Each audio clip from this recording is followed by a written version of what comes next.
આગળનો છઠ્ઠો દાખલો જોઈએ. ગઈકાલના કોઠાના આધારે 1.1 કિલોગ્રામ ડુંગળીનો ભાવ કેટલો થશે? બરાબર. તો ગઈકાલે જે આપણે દાખલા જોયા એ જ કોઠા મુજબ આપણે આગળના દાખલા જોવાના છે. તો આપણે આને પણ અલગ અલગ છૂટા પાડી દે 1 કિલોગ્રામ અને 1/4. હવે બાળકો તમને ખબર જ છે આપણને જે કોઠામાં ભાવ આપેલો હતો ને તે 1 કિલોગ્રામનો જ હતો. બરાબર. એટલે આપણે આમાં શોધવાની જરૂર નથી. આપણને 1 કિલોગ્રામ જ કીધું છે. 1.1/4 એટલે કે લખવાનું કે 1 કિલોગ્રામ ડુંગળીનો ભાવ કેટલો છે કોઠામાં? ₹16. બરાબર. હવે 1/4 આપણે શોધવું પડશે. બરાબર. ગઈકાલે 1/2 હતું, આજે 1/4 છે. તો એ કેવી રીતે શોધશું? તો આપણે લખવાનું નીચે કે 1/4 ડુંગળીનો ભાવ. શું કરવાનું? ડુંગળીની કિંમત કેટલી આપી છે? ₹16 ગુણ્યા 1/4. હવે આપણે છેદ ઉડાડશું. છેદમાં કેટલા છે? 4. તો 4 × 4 = 16 થાય ને? એટલે 4 ઉડી જશે. ઉપર શું બચે છે તમે જુઓ. આ 4 ગુણ્યા 1. બરાબર. 4 ગુણ્યા 1 બચે છે એટલે 4 × 4. બરાબર. પણ આપણે કુલ ભાવ શોધવાનો છે હજી. આ તો 1/4 આવ્યો. તો અહીં લખશું આપણે કુલ ડુંગળીનો ભાવ 1 કિલોગ્રામનો કેટલો છે? 1 કિલોગ્રામનો ભાવ છે ₹16 વત્તા 1/4નો ભાવ કેટલો મળ્યો આપણને? ₹4. બરાબર. 16 ને 4 કેટલા થાય? 20 થાય. તો નીચે આપણે જવાબ લખવાનો કે 1.1/4 કિલોગ્રામ ડુંગળીનો ભાવ ₹20 થશે. હવે આપણે આગળનો 7મો દાખલો જોઈએ. થોડો અલગ છે. તો એમાં આપણને શું કીધું છે? 4.3 કિલોગ્રામ કોબીજ અને 1/3 કિલોગ્રામ બટાકાની કુલ કિંમત શોધો. એટલે આપણે કોબીજની કિંમત પણ શોધવાની છે અને બટાકાની કિંમત પણ શોધવાની છે. બરાબર. તો આને પણ આપણે પહેલાં છૂટા પાડી દઈશું. પહેલાં 4નું શોધશું, ત્યારબાદ 3/4ની કિંમત આપણે મેળવશું. બરાબર. તો કોઠાના આધારે કોબીજનો ભાવ કેટલો છે 1 કિલોગ્રામનો? ₹12. તો અહીં આપણે પહેલાં કોબીજની કિંમત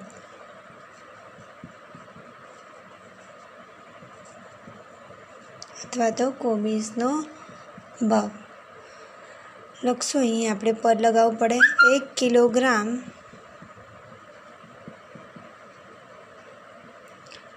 કોબીજનો ભાવ ₹12 માટે 4 કિલોગ્રામ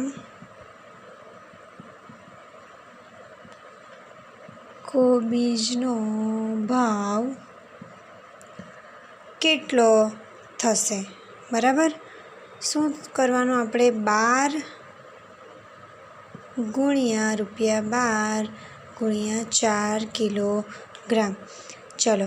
12 × 4 કેટલા થાય? 12 × 1 = 12, 12 × 3 = 36 ને 12 × 4 = 48. એટલે 4 કિલોગ્રામ ડુંગળીનો ભાવ આપણને કેટલો મળે છે? 48. બરાબર. હજી આપણે 3/4 શોધવાનું બાકી છે. 4 કિલોગ્રામ કોબીજનો ભાવ આપણને કેટલો મળે છે? ₹48 મળે છે. હવે આપણે આગળ જોઈએ. 3/4 કોબીજની કિંમત. કારણ કે આપણે 4.3/4 શોધવાનું છે. હજી તો આપણે માત્ર 4 કિલોગ્રામની કિંમત શોધી. તો કોબીજની કિંમત કેટલી છે? 12 ગુણ્યા 3/4 બરાબર. હવે ફરી પાછા આપણે છેદ ઉડાડશું તો 3 4 12 થાય બરાબર ને. તો 4 4 ઉડી જશે. ચલો અંશમાં શું બચે છે જુઓ 3 અને આ 3 એટલે અહીં 3 ગુણ્યા 3 બરાબર કેટલા આવશે 9. 3/4 કિંમત કેટલી આવી 9 રૂપિયા. ચલો હવે આપણે કોબીજની કુલ કિંમત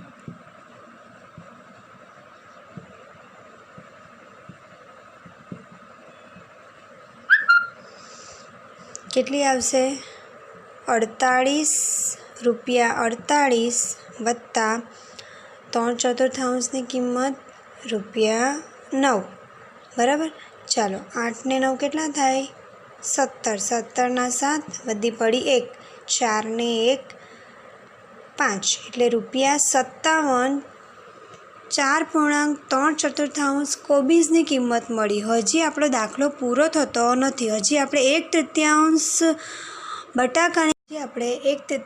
બટાકાની કિંમત શોધવાની છે.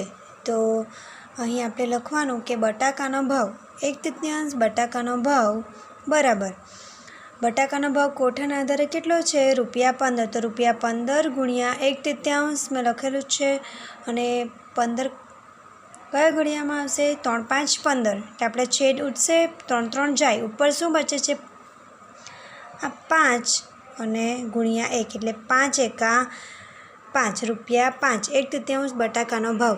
હવે આપણે દાખલામાં શું પૂછ્યું છે કે કુલ કિંમત એટલે કે કોબીજ અને બટાકાની કુલ કિંમત. તો અહીં આપણે લખશું કે કુલ કિંમત બરાબર કોબીજની કિંમત આપણે કેટલી મેળવી ₹57 અને બટાકાની કિંમત કેટલી મેળવી બેનો સરવાળો કરવાનો એટલે કોબીજ બરાબર ₹57 વત્તા બટાકાની કિંમત મળી આપણને ₹5. આ બેનો સરવાળો કરો 7 ને 5 12 થાય 12 ના 2 વધી પડી 1 5 ને 1 6 એટલે કે કુલ કિંમત આપણને કેટલી મળે છે ₹5.